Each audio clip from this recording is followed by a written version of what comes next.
이스라엘 백성이 성전을 건축하기 시작한 지가 3달이 지났습니다. 시기적으로는 이때가 언젠가 하면 이제 파종을 해야 되는 때예요. 저는 농사를 지어본 적이 없고 농사를 짓는 것을 구경한 적도 없기 때문에 잘 모르긴 하지만 파종을 해야 되면 얼마나 이제 바빠지기 시작하겠습니까? 그러니까 성전은 이제 짓기 시작했어요. 3달이 됐습니다. 근데 파종을 해야 돼요. 근데 파종을 하는데 또 하나, 우리가 열심히 하기만 하면 되는 것이 아니라 농사라는 것은 뭐 예수님을 안 믿는 사람들도 하늘이 도와야 된다. 그게 있잖아요. 비가 안 오고 가뭄이 들고 한재가 나면 그 어떻게 농사를 성공적으로 할 수 있겠습니까? 자식 농사도 마찬가지라고 그러죠. 자식 농사도 내가 아무리 좋은 교육 시키고 내가 아무리 뭘 하고 그렇게 한다고 해서 내가 한 만큼 기계적으로 되나요? 그렇지 않아요. 말하자면 농사를 짓는 것이나 자식을 뭐 이런 비유가 마땅하죠. 하나님의 은혜란 말이죠, 사실. 그러니까 이 사람들이 농사를 져야 되는데 파종을 해야 되는데 파종을 하는데 구약 성경에 보면 이런 게 나와요. 이른 비와 늦은 비를 주신다, 그런 표현들이 많이 나오죠. 그러니까 이 이른 비와 늦은 비는 어떤 표현인가 하면은 영적인 의미도 있습니다. 이른 비는 파종 전에 오고 늦은 비는 추수 전에 오면은 그렇게 적절하게 비가 아주 시기적으로 딱 맞게 와주면 굉장히 농사가 잘 된다는 거죠. 그러니까 하나님은 이른 비와 늦은 비를 주시는 하나님, 이른 비를 적시해 주시고 늦은 비를 적시해 주시고 그런 하나님이시다. 이거를 영적인 부흥을 가리켜서도 이른 비와 늦은 비에 대한 그런 비유적 표현들이 상당히 많습니다. 하나님께서 이 마지막 때에 하나님의 성령을 부어주셔서 하나님의 교회를 크게 부흥케 하시고 하나님의 백성들이 하나님의 영광을 드러내게 하시는 그런 은혜를 주실 것을 기대할 때에 사람들은 늦은 비를 기대한다, 그런 표현으로 하나님께 기도하기도 하고 우리 교회 역사에 보면 그런 일들이 많이 있었습니다. 여튼 이스라엘 백성들은 이제 자 보세요. 그전에는 여러분도 그렇죠. 찜찜할 때가 있죠. 하나님한테 내가 뭐 기도를 한다고 하나님이 꼭 들어주시겠나, 내가 뭘 좀 한 게 있어야 좀 이 면이 서야 하나님 앞에서, 그래야 기도를 해도 뭔가 좀 하나님이 내 기도를 좀 들어주실 것 같고. 근데 사실 이런 우리들의 생각은 자연적인 것이나 성경적인 것은 아닙니다. 이 사람들이 성전을 짓기 시작했죠. 그전에는 먹어도 배가 안 불렀어요. 근데 알았어요. 학개 선지자의 말씀을 통해서 우리가 우선순위가 잘못되어 있었구나. 하나님을 먼저 구해야 되는데 하나님의 집은 저렇게 버려져 있는데 수풀이 우거져 있는데 우리는 우리 집을 짓는 데는 빠르고 내 필요를 채우는 데에는 돈이 안 아깝고 내가 뭘 내 거를 하는 데에는 내가 어떤 희생도 할 수 있고 나를 위해서는 달려가고 이런 삶을 살았단 말이에요. 그러니까 먹어도 배부르지 않은 게 이유가 바로 거기 있었구나. 선지자의 말씀을 들었을 때 그들은 깨달았어요. 그리고는 성전을 짓는 일을 시작했다고요. 3달이 지났습니다. 하나님의 말씀이 다시 학개 선지자에게 임했는데 이제 이때쯤 되니까 3달이 지나니까 백성들의 마음이 이제 파종할 때가 됐고 이제 비가 와줘야 되는데 뭐 우리가 이제는 하나님의 일도 잘 감당하고 있고 뭔가 이제는 좀 제대로 하고 있으니까 내가 하나님한테 이제는 우리가 비를 달라고 구해도 좀 당당하게, 옛날엔 좀 고개를 숙이고 기도를 했는데 이제는 하늘을 쳐다보고 기도를 해도 되겠구나. 하나님이 비를 주셔야지, 우리가 하나님의 일을 지금 하고 있는데 당연히 주셔야지. 이런 생각들을 사람들이 하게 되는 게 대단히 자연적이고 정상적이지만, 그러나 선지자를 통해서 하나님이 오늘 우리가 읽은 2장 10절에 이 9월 24일에 하나님의 말씀이 선지자에게 임했는데 그 말씀은 그런 그들의 마음을 향하여 하나님께서 주시는 말씀이었습니다. 그래서 어떤 이야기인가 하면 이런 거예요. 하나님께서 지적하시는 문제는, 그러니까 백성들이 내가 하나님을 잘 섬기니까 나는 하나님께 구할 권리가 있다. 여러분, 만약에 여러분들의 어떤 헌신과 여러분들의 어떤 섬김이 하나님 앞에서 그런 마음의 태도를 가지게 만든다면 그것은 정말 잘못된 일입니다. 그렇게 가서는 안 되는 것입니다. 우리는 하나님을 섬기면 섬길수록 더 하나님의 은혜에 굶주려야 하고 하나님의 은혜가 없으면 내가 아무것도 아니구나 하는 것을 알아야 되는데 점점 성경도 많이 읽게 되고 점점 교회 생활에 익숙해지고 정말 점점 내가 이제는 신앙생활에 이제 익숙한 사람이 되고 교회에서 좀 뭐 어떻게 하게 되고 그러면 이제는 그냥 말하자면 배가 안 고파요. 배가 안 고파요. 그냥 살 수 있어요. 살아보니까 사라지더라. 그러나 성경은 이렇게 얘기하죠. 시편 78편에도 말씀한 것처럼 은혜의 필요를 알지 못하고 살아가는 인생의 시간은 헛되이 보낸 인생입니다. 헛되이 보낸 인생이라고요. 내가 아무리 세상에서 성취를 하고 세상에서 뭔가를 이루고 뭔가 사람들이 알아줄 만한 일을 하고 뭔가 실패를 경험하지 않고 성공 가도를 달려왔다 할지라도 내가 마음이 가난해지지 않고 하나님 앞에서 은혜를 필요로 하지 않는 상태로 살아간다는 것은 시간을 헛되이 보내는 것입니다. 헛되이 보낸다는 얘기는 뭔가 하면 내가 그 시간들을 통해서 하나님의 거룩하심을 닮아가고 하나님의 아름다우심을 내가 내 삶을 통해서 반영하고 이루어가는 삶으로 하나님께서 우리에게 주신 인생에 그런 의미로는 연결시킬 수 없다는 이야기죠. 그러니까 학개 선지자를 통해서 주시는 말씀의 핵심은 이거예요. 너희가 그리스도 하나님의 영광을 보지 못하면 너희는 세상의 영광에 취해서 살 수밖에 없고 하나님의 영광을 보지 못하고 살아간다면 너희가 성전을 짓든 너희가 선교사를 하든 너희가 무슨 헌신을 하든 너희가 뭘 어떻게 살든 하나님의 영광을 보는 일이 너희의 삶에서 일어나지 않는다면 너희의 삶은 심각한 장애를 가진 삶이 된다. 그런데 자, 하나님의 영광을 본다는 게 무슨 뜻인지 여러분 한번 생각해 보십시오. 제가 뒤에서 말씀을 드리겠습니다만은 하나님의 영광을 보지 못하고 살면 문제입니다. 그리스도인은 어떤 사람이냐? 그는 하나님의 영광을 보고 사는 사람입니다. 그런데 하나님의 영광을 보지 못하게 만드는 심각한 문제가 있다는 것을 하나님이 선지자를 통해 지적하시는 거예요. 하나님의 영광을 보지 못해요. 그렇게 내가 교회 열심히 나오고 그렇게 내가 신앙생활 열심히 하는데 하나님의 영광을 보지 못해요. 그러니까 그냥 종교 생활을 하는 거예요. 그렇게 되면 가장 큰 문제는 뭔가 하면 부정함이 만연해 있다는 거예요. 부정함이 10절부터 14절에 있는 말씀이 그것인데 하나님께서 이 선지자에게 한번 물어보라, 아니 제사장들에게 한번 더 물어보라고 말씀을 하세요. 어떤 그 의식상의 그 율법에 대해서 물어보라는 건데, 여러분 이스라엘 백성들의 생각이라는 거는 우리가 그런 말 하잖아요. 초심을 잃지 말자. 왜 그런 말 하겠어요? 초심을 잃어버리니까. 작심삼일이 왜 나왔겠어요? 막 이 끈을 메고 막 결심을 했는데 이게 3일밖에 안 간다는 거잖아요. 그러니까 이 사람들도 마찬가지로 생각이 나태해지기 시작했고 그러니까 하나님께서 뭐라고 말씀하시는 거 아니? 14절에 보면은 이렇게 말씀하시죠. 이에 학개가 대답하여 이르되 여호와의 말씀이 내 앞에서 이 백성이 그러하고 이 나라가 그러하고 그들의 손에 모든 일도 그러하고 그들이 거기에서 드리는 것도 부정하니라. 그러하다는 게 부정하다는 말이죠. 그러면 이 백성이라고 말하면 이 백성이라고 그러면 뭔가 이상하다고 그랬죠. 하나님이 내 백성이라고 그러시 이 백성이라고 그러면 뭔가 기분이 안 좋으신 거예요. 하나님께서 이 백성이 부정하대요. 근데 이 백성이 부정하다는 걸 강조해서 말하기를 이 나라도 그렇고 이 백성도 그렇고 그들이 하는 모든 일도 그렇고 그들이 드리는 예물도 그렇대요. 부정하다고요. 안 받으시겠다고요. 그들이 성전을 짓고 있는데 지금 그들의 삶은 외형적으로는 완전히 바뀌었어요. 하나님의 일을 제쳐놓던 사람들이 이제는 자기 일을 제쳐놓고 하나님의 성전을 짓기 시작했다고요.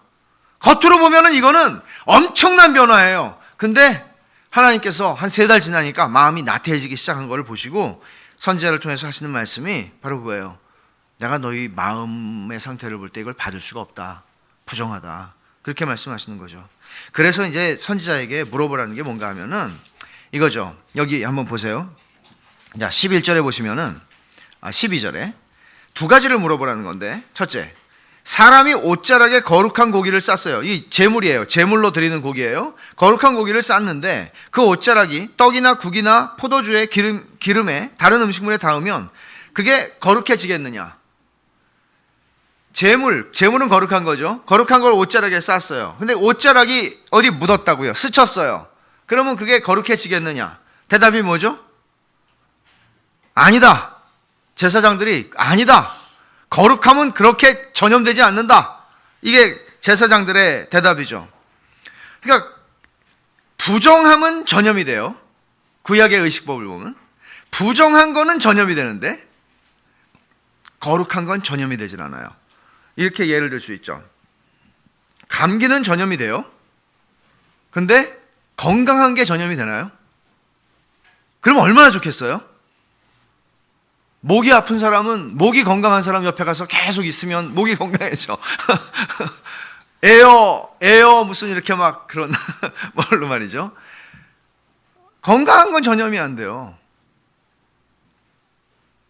병은 전염이 되는데. 뭐 이런 예도 가능하죠.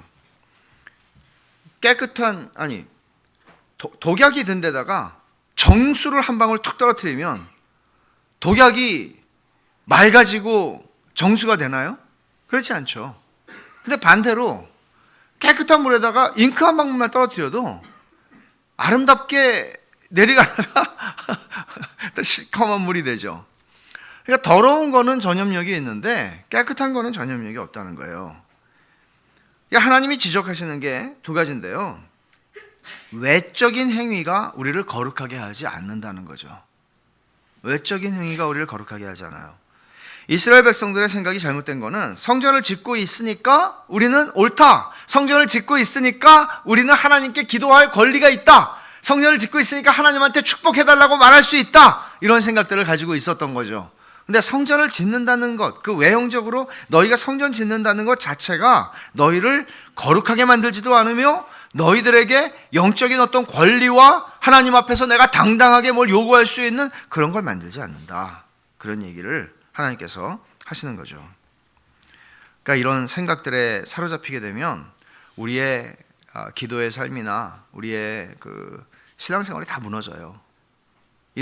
근데 이런 생각이 굉장히 자연스럽기 때문에 자연히 일어나요.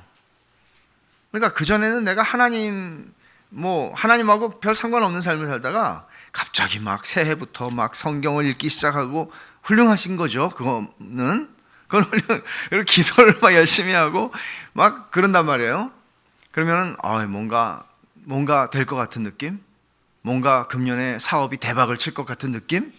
막 뭔가 하나님이 대단하게 뭔가 그리고 당당하게 내가 하나님한테 기도할 수 있을 것 같은 이런 생각들이 자연적이지만 그런 것들을 하나님께서 오늘 다루고 계시다는 거예요. 그러니까 예레미야 선지자가 이런 말씀을 48장 10절에 하는데 찾지는 마십시오. 여호와의 일을 게을리하는 자는 저주를 받을 것이요. 근데 여기 게을리한다는 말은 그 전에 개역 성경에서는 태만히 하는 자는 저주를 받을 것이요. 저는 이런 말씀이 성경에 있는 줄 몰랐다가 이 말씀을 읽는데 너무 겁이 나가지고 이 똑바로 안 하면 이거 그냥 확 번개를 맞아 죽겠구나. 설교하다가 이렇게 제가 싱가포르에서 이 말씀을 읽었거든요.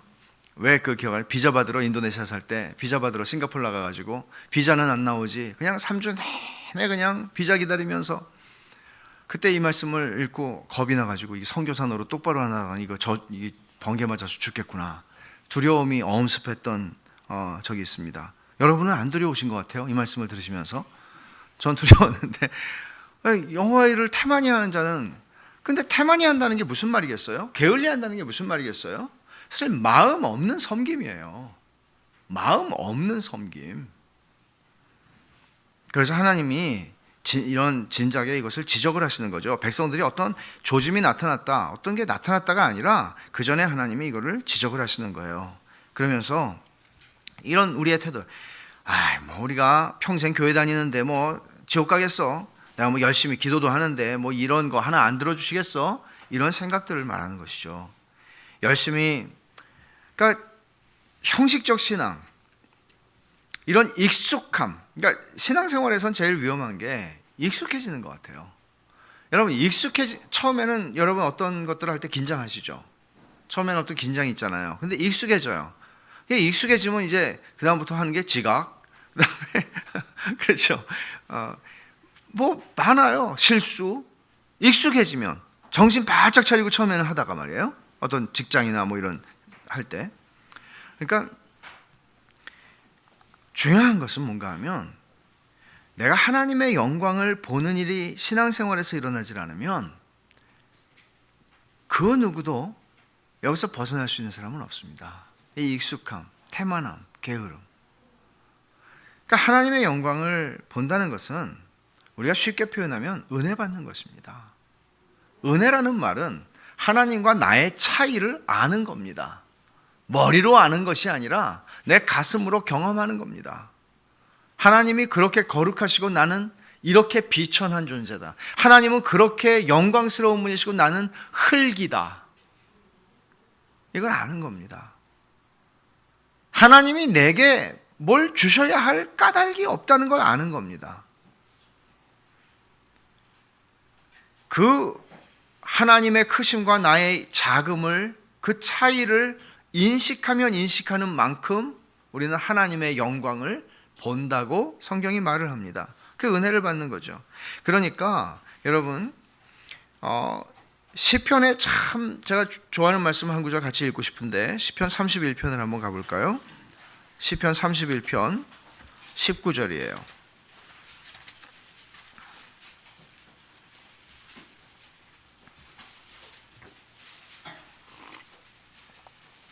같이 한번 읽어볼까요? 19절 한 절입니다. 31편 19절 시작. 주를 두려워하는 자를 위하여 쌓아두신 은혜, 그 주께 피하는 자를 위하여 인생 앞에 베푸신 은혜가 어찌 그리 큰지요. 이 표현은 좀 더 감성적으로 번역이 되었더라면 더 좋았을 뻔했겠다 하는 생각이 드는데, 주님을 두려워하는 자, 주님을 경외하는 사람을 위해서 하나님이 하늘 끝까지 쌓아두신 은혜가, 은혜의 보고에 은혜가 무한히 많이 쌓여 있어요. 그런데 주를 두려워하는 자에게 주시려고 그 사람을 어떻게 표현했어요? 주께 피하는 자를 위하여 인생 앞에 베푸신 은혜가 어찌 그리 큰지요. 하나님을 두려워하는 사람, 하나님을 경외하는 사람, 그 앞에 엎드리는 사람, 그분의 영광을 위해서 살아가는 사람, 그분을 항상 내 마음속에 가지고, 우리 이 소유리 문답 어린애들에게 하나님이 왜 창조하셨나요? 하나님의 영광을 위해서 살라고, 하나님의 영광을 위해서 살라고. 하나님을 두려워하는 자예요. 이게 하나님을 경외하는 자예요. 하나님의 영광이 내 인생의 목적이라는 걸 아는 거예요. 그런 사람들을 위해서 하나님께서 예비하신 은혜가 어찌 그리 큰지요. 어찌 그리 큰지요. 여러분, 우리가 얼마나 하나님의 은혜를 필요로 하는 사람들입니까? 그리고 하나님께서는 그 은혜를 하늘같이 쌓아놓으셨다고 말씀하시지 않습니까? 그렇다면 하나님께서 그 은혜를 우리에게 주시지 아니하시고 우리를 위해서 주시지 않는다면 어디다 쓰시겠습니까? 말씀하신 대로 주를 두려워하는 자, 주께 피하는 자를 위하여 인생 앞에 베푸시는 하나님의 은혜가 어찌 그리 큰지요. 여러분들은 어떻게 살고 계십니까? 예수를 믿는 삶 속에서 우리의 종교 생활과 우리의 세속의 삶이 분리되어 있나요? 그게 가능한가요? 아니면 여러분들은 아침에 일어나셔서 어떤 생각을 하시나요? 오늘 하루에 대해서 자신이 있으신가요? 오늘 하루를 살아갈 자신이 있으신가요? 여러분들은 새해를 어떻게 시작하셨나요? 뭐 이제까지 살아왔는데 뭐 한 해 못 살겠어? 그런 생각 가지고 사시나요? 정말 우리는 은혜가 필요하다는 것을 여러분들은 얼마나 인식하고 계시나요? 하나님이 그것을 지적하십니다. 은혜가 필요 없을 만큼 실력 있고 은혜가 필요 없을 만큼 자신이 있는 인생은 없습니다. 왜? 우리는 흙이니까요. 하나님이 두 번째로 지적하시는 게 있는데, 그거는 뭔가 하면 사마리아 사람들하고 관련된 문제예요. 16년 만에 이제 성전 건축을 재개했는데 사마리아 사람들이 또 접근을 했어요. 처음에 성전 터를 지을 때도 그랬는데. 근데 와가지고 하는 소리가, 야, 짓지 마. 지면 우리가 부실 거야. 그런 얘기가 아니고 도와주겠다는 거예요. 그러면 아무리 우리가 힘을 합쳐도 힘이 남아 돌겠습니까? 남아돌지는 않아요. 뭘 할 때. 그러면 도와주겠다는데 얼마나 감사하고 고맙습니까? 그러니까 야, 저 사람들이 도와준다는데 이번에는 믿어보자. 우리 힘도 붙이는데 한번 같이 해보자. 근데 하나님이 학개 선지자를 통해서 주시는 말씀은 뭔가 하면 부정한 사마리아 사람들이 하나님이 구별하신 유다 사람들과 함께 돼서 하나님의 성전을 짓는다면 사마리아 사람들이 유다 사람 때문에 거룩해지는 일은 안 일어난다. 그럼 어떤 일이 일어난다는 거예요? 사마리아 사람들 때문에 유다 사람들이 부정해지는 일은 일어난다는 거예요. 그러니까 이스라엘 백성들은 결단을 해야 되는 거죠. 자기들의 거룩함을 유지하기 위해서는 쉽게 가는 길을 포기해야 되는 거죠. 사마리아 사람들의 호의를 거절해야 했습니다. 이런 일은 오늘날 교회에서도 많이 일어납니다. 우리는 생각하기를 사람들이 밀려 들어오면 교회가 성장할 것이라고 생각합니다. 사람들이 막 밀려 들어와요. 막 새 교우가 일주일에 막 10명, 20명씩 와요. 막 그러면 예배당 짓자고 그러고 막 그러겠죠? 그러면 뭐가 되는 줄 알아요. 그러나 대부분의 경우 그것은 굉장히 위험한 징후입니다. 무슨 얘기를 하는가 하면 오늘날 한국 교회가 뭐 지난 한 20년 전까지만 해도 사실 한국 교회가 굉장히 많이 성장했고 외적으로 커졌죠. 그런데 지금 뭐 기울어지기 시작한 지 뭐 한 20년 넘게 지금 기울어지고 있는데 그러면서 한국 교회가 뭐 30%니 뭐 어쩌니 그러면서 막 굉장했죠. 근데 그게 정말 성장이었을까요? 그게 정말 교회가 제대로 성장해 간 것일까요? 그렇지 않다는 게 여실히 증명되지 않습니까? 말하자면 과거에는 교회를 오면 이 사람이 정말 하나님을 믿는 사람인지 아닌지를 판단해야 했고 그리고 그 사람들에게 정말 하나님을 믿도록 하나님을 믿어야죠. 구원 얻는 믿음을 얻어야죠. 근데 그런 게 없이 그냥 새로 오면 오리엔테이션처럼 그냥 세교 과정하고서는 덥석하는 그런 식의 그게 이제 교회에 유행하게 된 것이고 심지어는 뭐 사실 참 이거는 무슨 유명 연예인과 교회가 무슨 상관인지 모르겠는데 유명 연예인들이 또 전문 그 간증 강사가 돼서 교회들을 돌아다니는 일들이 일어나고 왜 부르겠습니까? 그런 사람들을 뭐 이미자는 예수님을 안 믿는 걸로 알고 있지만 이미자 말고 뭐 누가 있습니까? 유명한 사람 누가 있으면 데리고 와요. 그럼 사람들이 와요. 유명한 사람이니까. 근데 그렇게 해서 더러 교회에 남아서 또 예수를 믿게 되는 사람이 있을 수 있습니다. 그러나 그런 방식으로 교회의 양을 불리는 결국 그것은 하나님의 교회를 거룩하게 만드는 것이 아니라 시장바닥으로 만드는 것이었거든요. 이런 일들이 한국 교회에서 지난 30년 이상 동안은 그전에는 드물었던 일입니다. 30년도 더 됐죠, 사실. 한 40년 됐네요.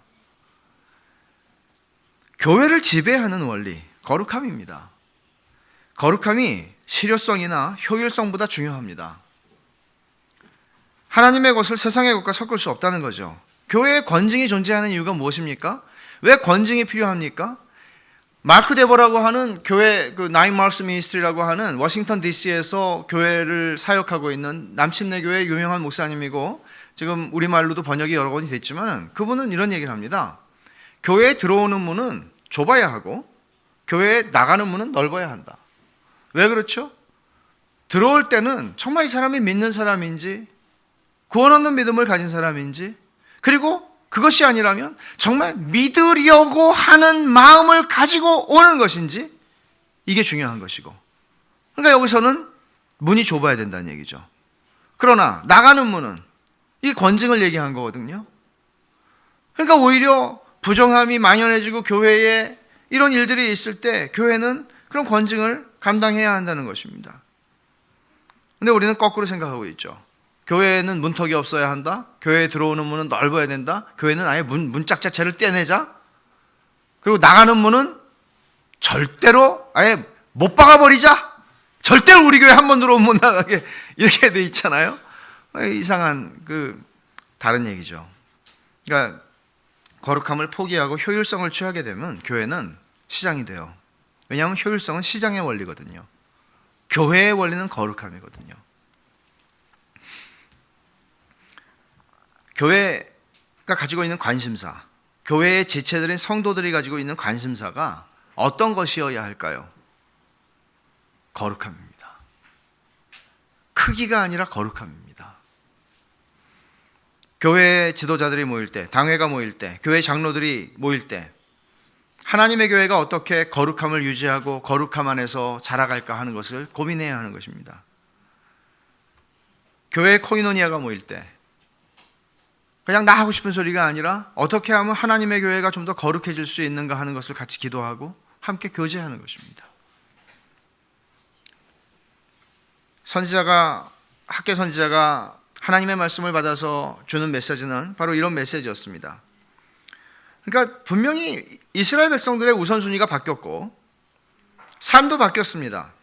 하나님께서는 그들에게 은혜를 베푸시기 시작하셨어요. 15절에 보면 이제 원하건대 너희는 오늘부터 이전 곧 여호와의 전에 돌이 도리에 놓이지 아니하였던 때, 그러니까 터만 쌓고 그냥 버려져 있었던 때를 비교해 보라는 거예요. 지금과 그때를 비교해 보라는 거예요. 여러분, 여기서 우리가 보게 되는 굉장히 중요한 원리가 하나 있는데, 하나님이 언제 징계하시고 언제 축복하시는가? 징계도 축복이에요, 사실은. 근데 언제 징계하시고 언제 축복하시는가? 구별해서 말하자면 징계는 천천히 하세요. 그러나 축복은 빠르세요. 이게 지금 15절 이하의 선지자를 통해서 주시는 말씀입니다. 하나님이 징계하시는 것은 어느 정도로 오래 참으시는가 하면 이스라엘 백성들이 안식년을 지킨 적이 없어요. 안식년을 지키지 않아서 490년을 참으셨다가 77이 49, 70년의 안식년을 지키지 않았어요. 땅을 쉬게 해주질 않았어요. 종들을 해방시켜 주질 않았어요. 70년, 그 70년을 하나님께서 땅을 쉬게 만들어 주신 게 이스라엘 백성들을 70년 바벨론 포로가 되게 하시는 일이었습니다. 490년을 참으셨다고요. 오래 참으시는 하나님이시죠. 여러분들도 생각해 보십시오. 여러분이 삐딱한 생각을 하면은 뒤통수를 때리시고, 여러분들이 손으로 뭔가 잘못하려고 그러면 손가락을 부러뜨리시고, 여러분이 이상한 데를 가려고 하면은 갑자기 발에 병이 나고, 그러면 여러분 오늘 우리가 모일 수 있었겠습니까? 다 눈알은 뽑혔을 것이고 입도 지퍼로 다 물렸을 것이고 손이 성한 사람 없을 것이고, 하나님의 오래 참으심은 종종 하나님을 경멸하게 만들고 하나님의 진노하심을 우습게 여기게 만듭니다. 그럼에도 불구하고 하나님은 오래 참으십니다. 그러나 하나님께서 오늘 이 말씀을 통해서 주시는 것은 너희 오늘하고 그때 비교해봐 그러면서 하시는 말씀이죠. 17절 보세요. 16절. 그때는 20그릇 곡식 더미에 이른 적 10그릇뿐이었고, 그러니까 이만큼 있어야 돼요. 계산으로는 돈을 벌었어요. 근데 이만큼 있어야 되는데 계산해 보면 안 나오는 거 항상 모자라요. 항상 모자라요. 이상해요. 근데 그거를 하나님이 가르쳐 주셨죠. 너희들이 삶이 근본적으로 어긋나 있다. 우선순위가 너희는 하나님이 너희의 삶의 우선순위가 아니라 너희 먹고 사는 거. 그러니까 내가 계속 터진 웅덩이를 만든다 이거예요. 터진 웅덩이를. 근데 17절 보세요. 만군의 여호와가 말하노라 내가 너희 손으로 지은 모든 일에 곡식을 마르게 하는 재앙과 깐부기 재앙과 우박으로 쳤으나 너희가 내게로 돌이키지 아니하였느니라. 이제 성전 짓기를 시작했다고요. 18절. 너희는 오늘 이전을 기억하라. 아홉째 달 24일. 하나님 말씀을 학계에게 주신 말씀이에요. 이게 지금 그날. 곧 여호와의 성전 지대를 쌓던 날부터 기억해봐라. 곡식 종자가 아직도 창고에 있느냐? 포도나무, 무화과나무, 석류나무, 감람나무에 열매가 맺지 못하였느니라. 그러나 오늘부터는 뭐라 그래요? 내가 너에게 복을 주리라. 하나님의 축복은 490년을 기다리지 않아요. 하나님의 축복은 이제 우리의 마음을 제대로 고치고 우리가 하나님께로 향하고 우리의 인생에 내가 중요하게 여기는 모든 것들이 나에게 우상이었음을 고백하고 하나님 앞에 그 우상을 제거하고 내가 하나님의 영광을 추구하고 하나님께 나아가기 시작하면 마음으로, 그러면 오늘부터는 내가 너희에게 복을 주리라. 19절에 그렇게 말씀하시는 거죠. 이게 하나님께서 징계는 더디하시고 축복은 빨리 하시는 방식이에요. 탕자가 아버지한테 돌아왔을 때 아버지가 탕자가 그렇게 생각했죠. 아버지, 저를 품꾼의 하나로 여겨주십시오. 제가 무슨 자격이 있습니까? 그럼 아버지가 속으로는 안아주고 싶지만, 그래, 이놈이 어떻게 하나 봐야지. 내가 한 3년은 내가 이놈을 품꾼으로 쓰고 잘 하나 보고 그 다음에 내가 안아주고 밥이라도 좀 먹여야 되겠다. 아버지가 그렇게 하지 않죠. 아마 제가 지금 얘기하는데 그렇게 공감하시는 분들 좀 계셨죠? 지금 제가 그렇게 해야지 당장 안아주면 이놈 버릇 나빠지는데, 하나님은 이 아버지처럼 달려가서, 그것도 못 기다려서 달려가 가지고 그 아들을 안아주고 당장에 옷 갈아입히고 신기고 가락지 끼우고 송아지 잡고 오늘은 기뻐할 날이다. 그게 하나님의 마음이에요. 여러분이 하나님의 축복을 얻으려는 목적이나 문제 해결받으려는 목적을 가지고 뭔가를 종교적인 일을 한다면 그것은 올바른 것은 아닙니다. 여러분이 하나님을 사랑하기 때문에 하나님께 순종하고 하나님을 예배하고, 아까 말씀한 것처럼 하나님을 두려워하는 자, 그에게 피하는 자를 위하여 하나님께서 하늘에 쌓아두신 은혜, 하나님 앞에서 나는 아무것도 아니구나 하는 것을 알고 하나님 앞에 나아가는 자, 그런 사람들을 위해서 예비하시는 은혜가 크다고 말씀하죠. 얼마 전의 삶을 회상해 보면 만족스럽지 못했습니다. 되는 것 같은데 안 됩니다. 그런데 하나님께서 오늘부터 내가 너에게 복을 주리라 그러세요. 오늘부터 내가 너에게 복을 주리라.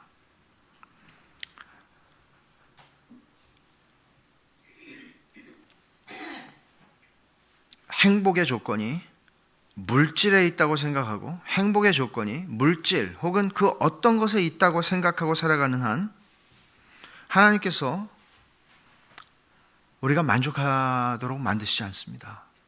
이것은 하나님이 우리를 미워하시기 때문이 아니고 우리를 골탕 먹이시거나 우리를 곤란케 하시는 것이 아닙니다. 왜냐하면 그것이 하나님이 되어서는 안 되기 때문입니다. 행복의 조건이 하나님께 있음을 인정하고 삶의 우선순위에 하나님이 오신다면, 하나님의 나라와 그 의를 구하는 삶이 내 인생의 목적이구나를 알고 간다면 이 모든 것을 너희에게 더하시리라고 하신 말씀 그대로 하나님께서 신실하게 이루실 것입니다. 하나님이 요구하시는 것은 이 백성들에게 요구하신 것 두 가지예요. 첫째, 정결하고 거룩한 삶. 둘째, 순수한 동기를 가지고 계속하라는 거예요. 정결하고 거룩한 삶. 그게 앞에서 12절에서 14절에 말한 거죠. 그리고 그 뒤에 말하는 것이 순수한 동기를 가지고 계속하라 하는 것이에요. 성경은 불순종하면은 매맞고 순종하면은 축복하고 막 그런 식의 그 인과율처럼 그냥 딱 떨어지는 공식처럼, 수학 공식처럼 그렇게 되는 거라고 얘기하지는 않아요. 여기에는 신비가 있어요. 그러나 분명한 것은 하나님은 당신의 약속을 당신의 때에, 이 문제죠. 이게 문제죠. 언제나 하나님의 시간하고 내 시간하고 안 맞는 게 우리를 힘들게 하는 거죠. 인생에서. 내 생각에는 지금 하나님이 나한테 뭘 하셔야 될 것 같은데 하나님의 때가 아닌 것 같아요. 그러나 때의 문제이지 하나님께서 신실하심을 저버리시는 문제는 아니라는 것입니다. 그리고 때의 문제라고 말할 때에도 중요한 것은 하나님의 때가 최상의 때입니다. 우리는 알지 못합니다. 우리의 인생을 우리는 알지 못합니다.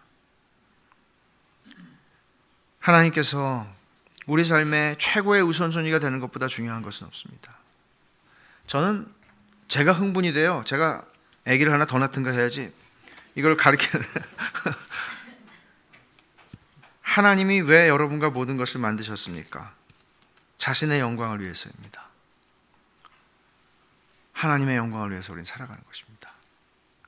하나님이 이 말씀을 주신 날 선지자에게 또 다른 말씀을 주셔요. 20절에 그달 24일 같은 날입니다. 여호와의 말씀이 다시 학개에게 임하니라. 어떤 말씀일까요? 21절과 22절에 보면 너는 유다 총독 스룹바벨에게 말하여 이르라. 내가 하늘과 땅을 진동시킬 것이요. 어제 본 말씀이에요. 2장 7절에서 그 말씀 했었죠. 근데 비슷한 말씀이 또 나와요. 진동시키겠대요. 하늘과 땅을. 어떤 말씀입니까? 22절에 여러 왕국들의 보좌를 업겠대요. 하나님께서 여러 나라의 세력을 멸하시겠대요. 그 병거와 탄자들을 엎드러뜨리니 말과 그 탄자가 각각 그의 동료의 칼에 엎드러지리라. 무슨 얘기인가 하면 하나님이 심판을 행하시겠다는 얘기입니다. 이거는 심판을, 하나님의 심판의 날이 온다는 얘기예요.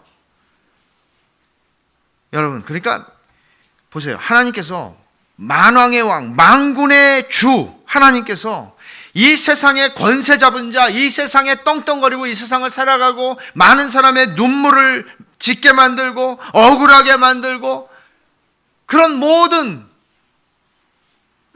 권력을 가졌던 사람들, 떵떵거렸던 사람들을 하나님이 다 심판하신다고 말씀하세요. 여러분, 예수 믿는 사람들이 가져야 하는 한 가지 태도는 뭔가 하면 여유인데, 내 살아생전에 하나님의 공의가 완전히 성취되는 것을 보지는 못합니다. 그러나 하나님의 심판이 있는 걸 압니다. 그래서 억울할 게 없습니다. 억울할 게 없습니다. 하나님이 심판하시거든요.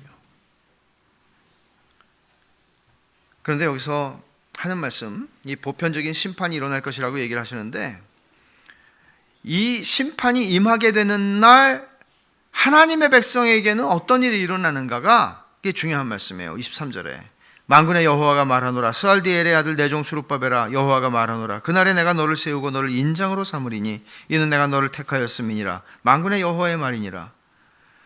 자, 이게 무슨 뜻일까요? 이게 학계의 결론인데요. 이게 무슨 말일까요? 전 세계적인 하나님의 무서운 심판이 임하게 되는 날, 하나님은 당신의 택하신 종 스룹바벨을 안전하게 취하셔서 당신의 도장으로 삼으시겠다고 말씀하시는 거죠.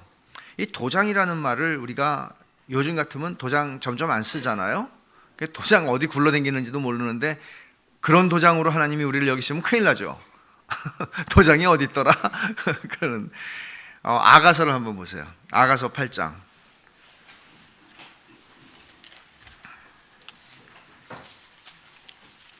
6절.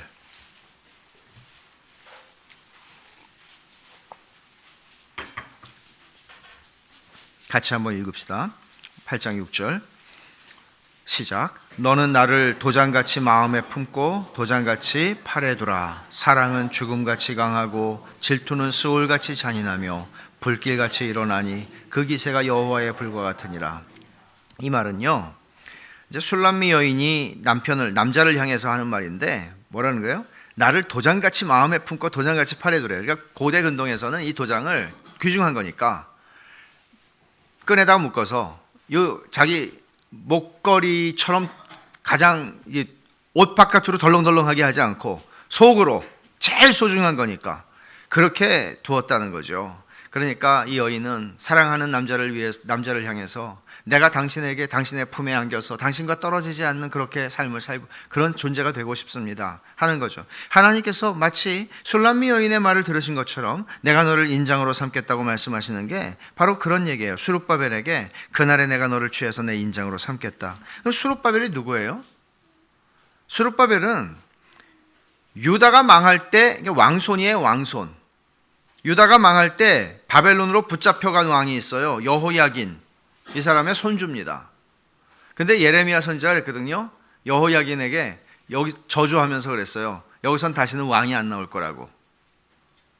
그럼 왕이 끊어진 거잖아요. 유대 나라가 끊어진 거예요. 끊어진 건데 여기서 다시 스룹바벨을 이렇게 말씀하시는 거는 그 저주를 회복하는 이야기가 아니라 사실은 예수 그리스도의 영원한 왕국에 대한 보장을 하나님이 말씀하시는 거예요. 이거는 마태복음 1장에 스룹바벨 나오잖아요. 예수님의 족보에 보면은 그것은 여기가 이어지는 그 족보를 얘기하는 게 아니라 스룹바벨을 통해서 그리스도로 시작되는 하나님의 나라, 하나님의 왕국을 만드시겠다 그 얘기를 하시는 거예요. 그럼 하나님의 왕국의 백성은 누구예요? 예수 믿는 사람들이죠. 하나님의 교회예요. 그게 하나님의 왕국의 백성들이에요. 그들이 바로 이 스룹바벨 안에 있는 것이고 하나님이 그들을 인장같이 여기시겠다. 이게 하나님의 은혜죠. 저주가 축복으로 바뀌는 거죠. 감당할 수 없는 은혜죠. 내가 누군데 하나님께서 나를 도장같이 여기십니까? 우리 시대와 학계 선지자의 시대가 굉장히 비슷해요. 제가 생각할 때는 그 시대의 모습과 지금 우리의 모습이 너무나 흡사해요. 미국과 한국의 복음주의 교회들도 돈, 물질주의 그리고 세속주의의 포로가 되어버린 것은 뭐 거의 비슷합니다. 교회를 사람들이 다니지 않는다는 말이 아닙니다. 교회를 다녀요. 다니는데 또 11조를 하지 않는다. 뭐 교회 봉사를 안 한다. 뭐 이런 얘기가 아니에요. 문제는 할 걸 다 종교적인 행위를 하는데 우선순위가 어긋나 있다는 거예요. 우선순위가 어긋나 있다는 거예요. 그러니까 우선순위가 어긋나 있고, 그러니까 하나님의 영광을 위해서 살아가느냐, 이 문제. 그러니까 여기서 우선순위가 어긋나 있고 종교적인 행위를 다 해요. 문제가 없어 보여요. 겉으로 보면 아무 문제가 없어 보여요. 예배당을 짓고 있어요. 그런데 문제는 이런 상태에서 잘하고 있잖아요. 그러니까 학계 선지자를 한번 이해를 해보세요, 여러분. 우리가 예배당이 아니 성전을 짓고 있어요. 이 사람들은 성전을 지금 짓고 있어요. 자기들의 집을 내려놓고 짓고 있어요. 그러면 잘한다 해도 부족한데 학계 선지자를 통해서 하나님이 주신 말씀은 잠깐만, 니네 지금 마음이 없이 하고 있잖아. 너희 지금 완전히 너희의 마음을 하나님의 영광에 쏟고 있지 않잖아. 이렇게 얘기를 하면 학계 선지자가 얼마나, 그 사람도 사람인데 힘들겠어요. 말하자면 제가 무슨 말씀을 드리냐면, 디모데전서에서 말세를 얘기할 때 귀가 가려워서 자기 귀를 긁어줄 스승을 둔다. 이게 말세의 징조예요. 내가 듣고 싶은 메시지를 들어요. 너 부자 된다. 너 예수 믿고 잘 된다. 너 문제 해결 받는다. 너 잘 될 거다. 건강할 거다. 애들 잘 될 거다. 기타 등등. 그걸 세상에 다 듣고 싶죠. 그리고 헌금도 열심히 하는데 여기다가 학계 선지자가 주는 이런 말씀들을 전하면 누가 똑같은, 기왕이면 어느 교회 가겠어요? 여러분 같으면 주일날 아침에 기쁨으로 교회를 왔는데 욕만 먹고 하나님한테 그게 좋겠습니까? 그게 뭐 맨날 하나님이 이렇게 하시는 건 아니죠. 물론 맨날 이렇게 하시는 건 아니죠. 근데 여러분, 정말 우리 시대와 학계 시대가 굉장히 비슷해요.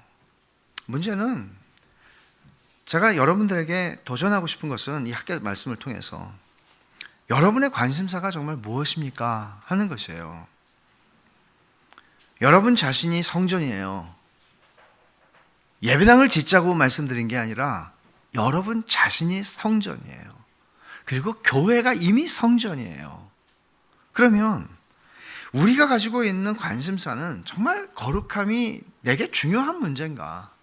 제가 그랬죠. 무엇이 중요한디? 거룩함이 정말 나에게 중요한 문제인가?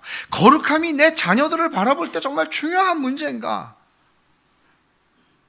거룩함이 하나님의 교회, 벳샬롬 교회의 성도로서 벳샬롬 교회를 바라볼 때 거룩함이 나에게 정말 중요한 문제인가? 내 자녀들에게, 내 인생에, 내 남편에게, 내 아내에게, 우리의 일터에 거룩함이 정말 중요한 문제인가? 이게 정말 우리에게 중요한가? 아니면 그런 것 따위에는 아무 관심이 없고 그냥 외형적인 어떤 것들에 의해서 우리는 움직여가고 있는 것은 아닌가 하는 것을 지적하는 것이죠. 여러분, 우리가 하나님의 영광이라는 유일한 목적입니다. 그것을 위해서 하나님의 집을 세워가야 합니다. 예배당이 아니라 하나님의 집을 세우는 것입니다. 교회가 교회 되게 하는 것입니다. 교회를 세우는 것입니다. 그것은 거룩한 성도들에 의해서 이루어지는 일입니다. 돈에 의해서, 어떤 물질에 의해서가 아니라 거룩한 성도들이 거룩한 교회를 세웁니다. 하나님께서 내 인생에 맡기신 사명이 무엇인지 우리는 생각할 필요가 있습니다. 그냥 내가 사업을 하고 돈을 벌고 직장을 다니고 뭘 하고 그냥 살아가는 것이 아니라 하나님이 내 인생에, 지금까지 내 인생을 살아오면서 이제 얼마가 남았든지 간에 정말 하나님이 내 인생에 주신 일이 무엇인가 살피고 나 자신이 하나님의 성전으로 거룩하게 만들어져 가는 것과 벳샬롬 교회를 하나님의 성전으로, 거룩한 성전으로 만들어가는, 세워가는 일, 그 일에 내 삶에 우선을 드리고 살아가는 것입니다. 여러분, 분명히 오늘 주께서 학개 선지자를 통해서 3주 동안 말씀하신 바, 그 모든 말씀들, 그리고 성경 전체를 통해서 하나님께서 우리에게 약속하시는 바, 이 모든 말씀을 통해서 제가 여러분에게 말씀드릴 수 있는 것은, 여러분들의 삶의 우선순위가 수정되면 우리는 주께서 오늘 약속하신 대로 오늘부터는 내가 너희에게 복을 베풀리라 하는 약속을 가지고 사는 것입니다. 이런 은혜를 우리가 이 세상에서 좀 볼 수 있으면 참 좋겠습니다. 하나님이 베샬롬만이 아니라 많은 주님의 교회를 이렇게 회복시키시는 은혜를, 하나님의 백성들의 삶의 우선순위가 회복되는 은혜를 주셨으면 좋겠습니다. 같이 기도하겠습니다. 하나님 아버지, 감사합니다. 주님이 주신 말씀을 저희 가슴에 성령님께서 새겨주셔서 저희의 남은 평생에 하나님의 영광을 위해 살고 하나님이 최우선이 되는 삶을 살아가는 일에 저희가 흔들림 없게 하여 주시옵소서. 예수님의 이름으로 기도하옵나이다. 아멘.